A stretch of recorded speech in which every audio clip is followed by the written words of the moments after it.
BSEBE classes YouTube channel पे आप सभी का स्वागत है। आज से हम लोग इस चैनल पे आपके मैट्रिक बोर्ड परीक्षा 2023 के लिए क्लासेज की शुरुआत कर रहे हैं। अगर आप भी मैट्रिक बोर्ड परीक्षा 2023 में देने जा रहे हैं और आप चाहते हैं कि आपका बिल्कुल शानदार रिजल्ट आए, जो भी आपका सपना है कि 90% से ज़्यादा स्कोर करना या 80% से ज़्यादा स्कोर करना या टॉप 10 में शामिल होना, तो आपके इस काम को आसान करने के लिए अब लगातार आपके लिए हर एक विषय का ऑब्जेक्टिव सब्जेक्टिव क्लासेज अपडेट किया जाएगा। इस गाइडलाइंस के अनुसार अगर आप पढ़ाई करते हैं तो आपका मैट्रिक बोर्ड परीक्षा 2023 में बिल्कुल शानदार रिजल्ट आएगा। तो आज हम लोग शुरुआत कर रहे हैं अभी सामाजिक विज्ञान के साथ। क्लास 10th में आप जानते हैं सामाजिक विज्ञान का एक पेपर बड़ा कठिन पेपर है, क्योंकि इसमें काफी सब्जेक्ट इंक्लूड है, जैसे कि history, geography, economics, political science, disaster management. इन सभी बुक को अगर आप गहनता से अध्ययन करते हैं तभी आप सामाजिक विज्ञान के पेपर में 100 में 100 स्कोर कर सकते हैं, वो भी उसमें 20 मार्क्स का प्रैक्टिकल ही हो जाता है। तो अभी के इस वीडियो में सामाजिक विज्ञान का एक महत्वपूर्ण खंड है हिस्ट्री अर्थात कि इतिहास। तो इतिहास से कुछ महत्वपूर्ण प्रश्नों की चर्चा करेंगे। पहले अभी हम लोग चैप्टर वाइज लेकर पढ़ेंगे। जैसे आपका इतिहास का बुक है तो अभी आज के वीडियो में इसके पहले चैप्टर यूरोप में राष्ट्रवाद से कुछ महत्वपूर्ण ऑब्जेक्टिव प्रश्न की चर्चा करेंगे। इसी तरह चैप्टर वाइज पढ़े चलेंगे, फिर सब्जेक्टिव, फिर हम लोग इंक्लूड करके पूरे सामाजिक विज्ञान के शानदार शानदार मॉडल पेपर की चर्चा करेंगे।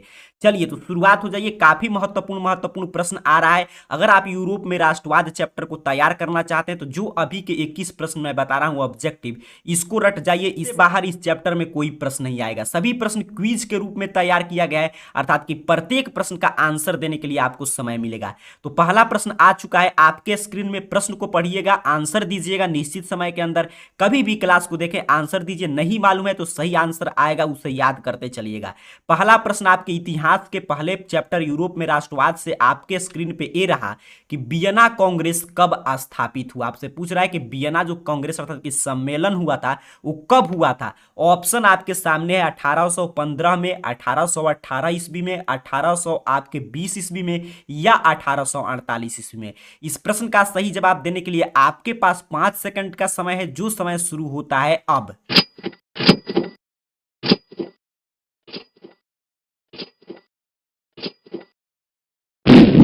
जो भी छात्र इस प्रश्न का सही आंसर कमेंट किए थे 1815, आपका आंसर बिल्कुल सही है। वियना कांग्रेस अर्थात कि वियना सम्मेलन का आयोजन आप जानते हैं 1815 में हुआ था। अभी हम लोग डिटेल में चर्चा नहीं करेंगे, अभी सिर्फ हम लोग ऑब्जेक्टिव प्रश्न को समझ रहे हैं। आगे आप लोग का डिमांड आता है, अगर आप इस चैनल को सब्सक्राइब करते हैं, क्लासेस को लाइक करते हैं, मैं बिल्कुल आपको चैप्टर बाई चैप्टर हर विषय का सब्जेक्टिव भी सिखाऊंगा, ऑब्जेक्टिव भी। अब ये डिपेंड इस पे करता है कि आप लोग कितने शिद्दत से क्लासेस को शेयर करते हैं, अपने दोस्त मित्र को जोड़ते हैं। जितना ही अधिक मात्रा में आप लोग जुड़ेंगे उतना ही शानदार शानदार आपके लिए इस चैनल पे क्लासेज अपलोड किया जाएगा। चलिए दूसरा प्रश्न आ गया आपके स्क्रीन पे। कह रहा है फ्रांस में किस शासन वंश की पुनर्स्थापना वियना कांग्रेस द्वारा की गई थी। आप ऑप्शन पढ़िए, आंसर दीजिए। नहीं मालूम है तो याद करते चलिएगा। पहला ऑप्शन है आपसे हैब्सबर्ग, दूसरा है आर्लिया वंश, तीसरा है बुर्बो वंश, चौथा है जारसाई। इसका सही आंसर क्या होगा? समय आपका शुरू हो चुका है।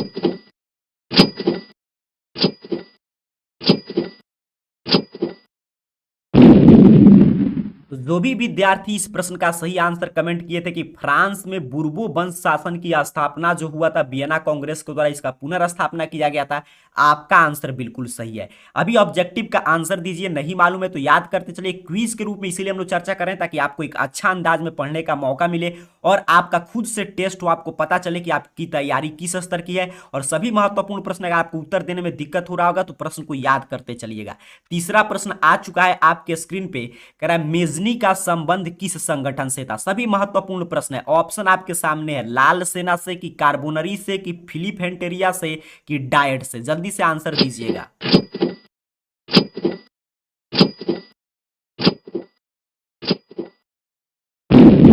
इस प्रश्न का सही आंसर है कार्बोनरी। आप जानते हैं मेजनी का संबंध कार्बोनरी संगठन से था। सभी आपके इतिहास के पहले चैप्टर से प्रश्न आ रहा है।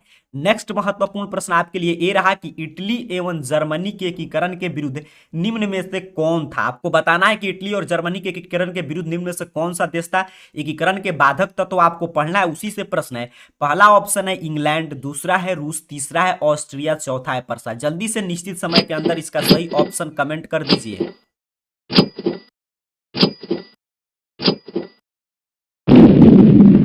प्रश्न का सही आंसर है ऑस्ट्रिया। ये और जर्मनी के एकीकरण के विरुद्ध आप जानते हैं ऑस्ट्रिया था, तो इसका सही आंसर हो जाएगा ऑप्शन सी। आंसर दीजिए, नहीं मालूम है तो याद करते चलिएगा। अगला प्रश्न आपके स्क्रीन पे आ चुका है। प्रश्न कह रहा है काउंट काउर को विक्टर इमैनुएल ने किस पद पर नियुक्त किया। इस चैप्टर के सभी महत्वपूर्ण प्रश्न आपको इस क्विज में मिल जाएगा। पहला है सेनापति के पद पर नियुक्त किया, दूसरा है कि फ्रांस में राजदूत नियुक्त किया था, कि तीसरा है प्रधानमंत्री, चौथा है गृह मंत्री। जल्दी से बताइए काउंट काउर को विक्टर इमैनुएल ने किस पद पर नियुक्त किया था।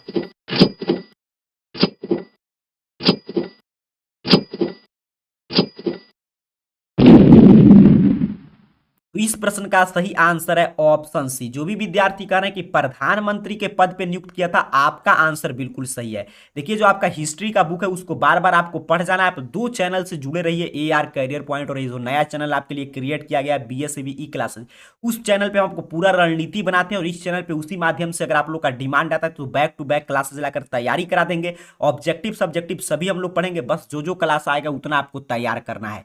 चलिए आगे बढ़ते हैं। अगला प्रश्न की आपके स्क्रीन पे आ रहा है, प्रश्न पढ़िए, आंसर दीजिए। कह रहा है गैरीबाल्डी पेशे से क्या था। आपको बताना है गैरीबाल्डी पेशे से क्या था। ऑप्शंस आपके हैं सिपाही, किसान, जमींदार, नाविक।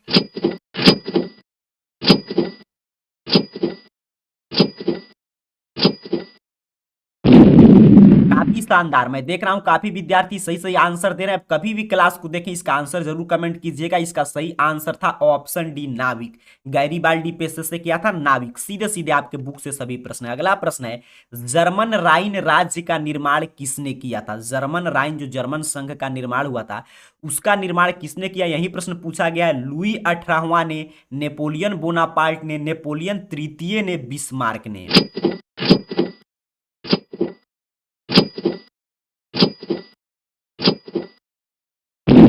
चलिए आपका समय समाप्त हो चुका है। इस प्रश्न का सही आंसर आपके स्क्रीन पे आ चुका है। नहीं मालूम था तो कोई चिंता की बात नहीं, अभी काफी समय है, याद रखेंगे। जर्मन राइन राज्य का निर्माण नेपोलियन बोनापार्ट के द्वारा किया गया था। अगले प्रश्न की ओर बढ़ते हैं। प्रश्न कह रहा है रक्त एवं लौह की नीति का अवलंबन किसने किया।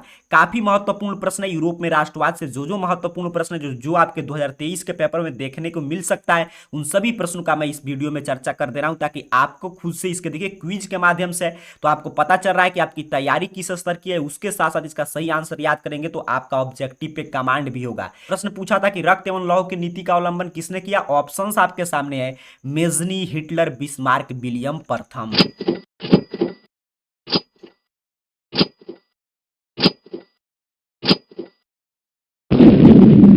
तो इस प्रश्न का सही आंसर आ चुका है बिस्मार्क। बिल्कुल सही, रक्त एवं लौह के नीति का अवलंबन बिस्मार्क ने किया था, आयरन एंड ब्लड पॉलिसी। चलिए आगे बढ़ते हैं। नेक्स्ट प्रश्न आपसे कर रहा है फ्रैंकफर्ट की संधि कब हुई। सभी महत्वपूर्ण प्रश्न है, याद करते चलिएगा। 1864 में, 1866 में, 1870 में, 1871 में। आपका समय शुरू हो चुका है, जल्दी से आंसर दीजिए।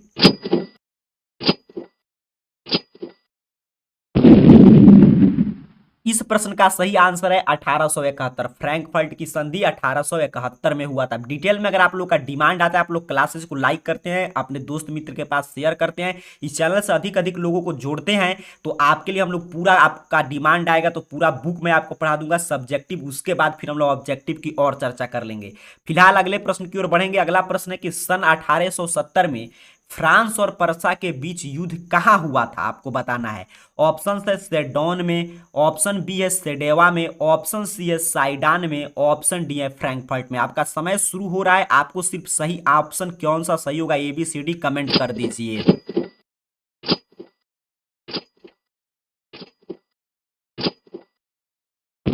इस प्रश्न का सही आंसर आ चुका है ऑप्शन ए। सन 1870 में फ्रांस और पर्सा के बीच जो युद्ध हुआ था वो सेडोन में हुआ था, तो राइट आंसर हो जाएगा ऑप्शन ए। आपको सेडोन युद्ध पढ़ना भी है। फिलहाल आगे बढ़ते हैं। अगला प्रश्न है किस युद्ध के बाद जर्मनी का एकीकरण पूरा हुआ। काफी महत्वपूर्ण प्रश्न है, किस युद्ध के बाद जर्मनी का एकीकरण पूरा हो गया। ऑप्शन है आपके क्रीमिया का युद्ध, सेडेवा का युद्ध, पर्सा डेनमार्क युद्ध, सेडान का युद्ध। आपका समय शुरू हो चुका है।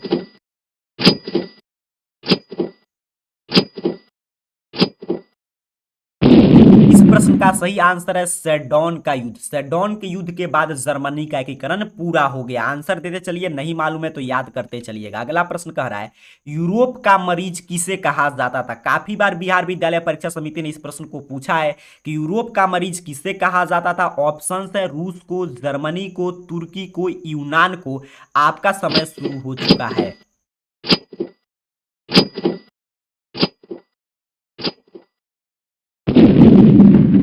इस प्रश्न का सही आंसर आ चुका है तुर्की को। यूरोप का मरीज जैसे ही परीक्षा में आएगा आपको ऑप्शन सी तुर्की को सही आंसर कर देना है, रटते चलिएगा। अगला प्रश्न आपसे कह रहा है नेपोलियन ने जर्मनी में किस संघ की स्थापना की। आपको बताना है नेपोलियन ने जर्मनी में किस संघ की स्थापना की थी। ऑप्शन है आपके ट्रांसपेडन संघ, सिसिलपाइन संघ, राइन संघ, इनमें से कोई नहीं।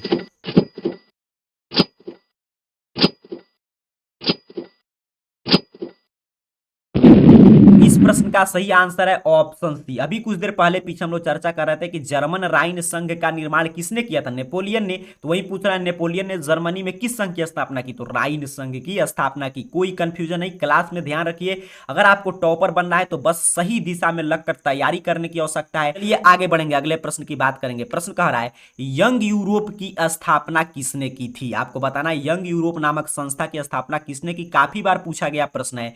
काबूर ने की, मेजनी ने, बिस्मार्क ने या गैरीबाल्डी ने।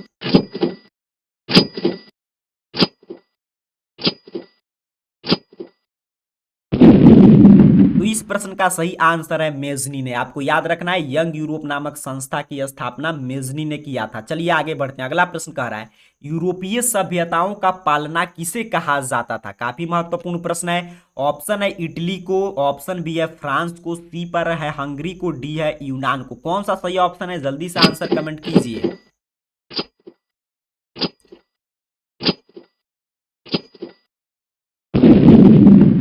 तो इस प्रश्न का सही आंसर है ऑप्शन डी यूनान को। यूरोपीय सभ्यता का पालना यूनान को कहा जाता था, रटते चलिएगा। अगला प्रश्न आपसे कह रहा है जर्मनी के एकीकरण में किसकी महत्वपूर्ण भूमिका थी। काफी शानदार प्रश्न है। ऑप्शन ए है गैरीबाल्डी, ऑप्शन बी है बिस्मार्क, ऑप्शन सी है काउंट काउर, ऑप्शन डी है मेजनी। आप बुक में पढ़े होंगे कि जर्मनी के एकीकरण में इन सभी का भूमिका था, Mazzini, Bismarck, Garibaldi, count Cavour. लेकिन आपसे पूछ रहा है कि इसमें सबसे महत्वपूर्ण भूमिका किसका था।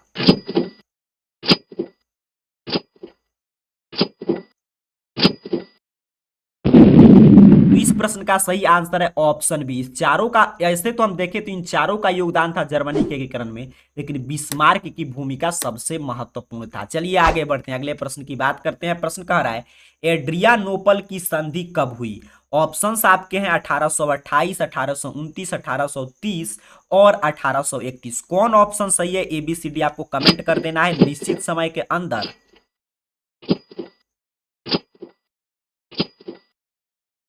काफी शानदार, काफी विद्यार्थी सही आंसर दिए। इसका सही आंसर आ चुका है ऑप्शन बी 1829। एड्रियानोपल की संधि 1829 में हुई थी। अगले प्रश्न की ओर बढ़ेंगे। प्रश्न कर रहा है यंग इटली की स्थापना कब हुई। आपके ऑप्शंस आपके सामने है 1831, 1832, 1833, 1834। आपका समय शुरू हो चुका है।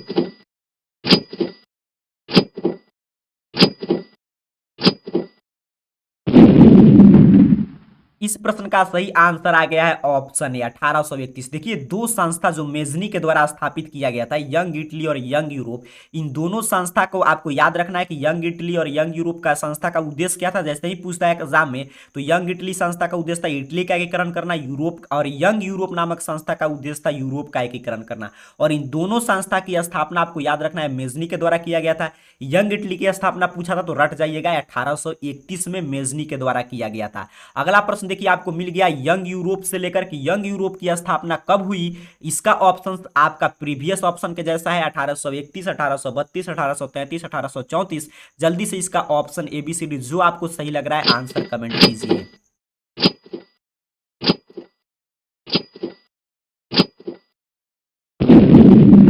तो इस प्रश्न का सही आंसर है ऑप्शन डी 1834। आपको दोनों के बारे में मैंने बता दिया कि यंग यूरोप पूछेगा या यंग इटली, दोनों की स्थापना मेजनी के द्वारा। यंग इटली 1831 और यंग यूरोप 1834 आपको रट जाना है। अगले प्रश्न की ओर अपने बढ़ते हैं। प्रश्न आपसे कर रहा है हंगरी की राजधानी कहाँ है। ऑप्शंस आपके स्क्रीन पे आ चुके हैं, जल्दी से एबीसीडी कमेंट कीजिए। यूनान है कि पोलैंड है कि बुडापेस्ट है कि जर्मनी, कौन सा सही आंसर है आपको कमेंट बॉक्स में बताना है।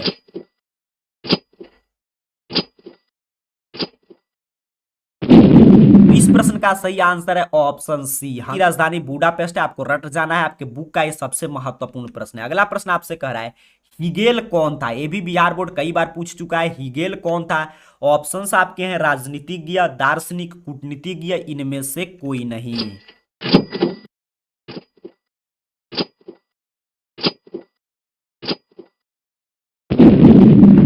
तो इसका सही आंसर है ऑप्शन बी। आप जानते हैं हीगेल एक प्रसिद्ध दार्शनिक था, तो ऑप्शन बी सही आंसर हो जाएगा। इस प्रकार आज मैं आपको यूरोप में राष्ट्रवाद आपके इतिहास के पहले चैप्टर से 21 महत्वपूर्ण प्रश्न जो इस साल के बोर्ड एग्जाम के लिए सबसे महत्वपूर्ण है उसको मैंने बता दिया है। अगर आप ऐसे ही सभी बुक के सभी चैप्टर का क्लासेस चाहते हैं, सब्जेक्टिव भी पढ़ना चाहते हैं, तो नीचे कमेंट बॉक्स में बताइए। क्लास को लाइक कीजिए, वीडियो को हर जगह शेयर कीजिए। इसके साथ साथ अगला क्लास आप किस टॉपिक के चाहते हैं इसके बारे में नीचे कमेंट बॉक्स में जरूर बताइएगा। आप सभी को बहुत बहुत धन्यवाद।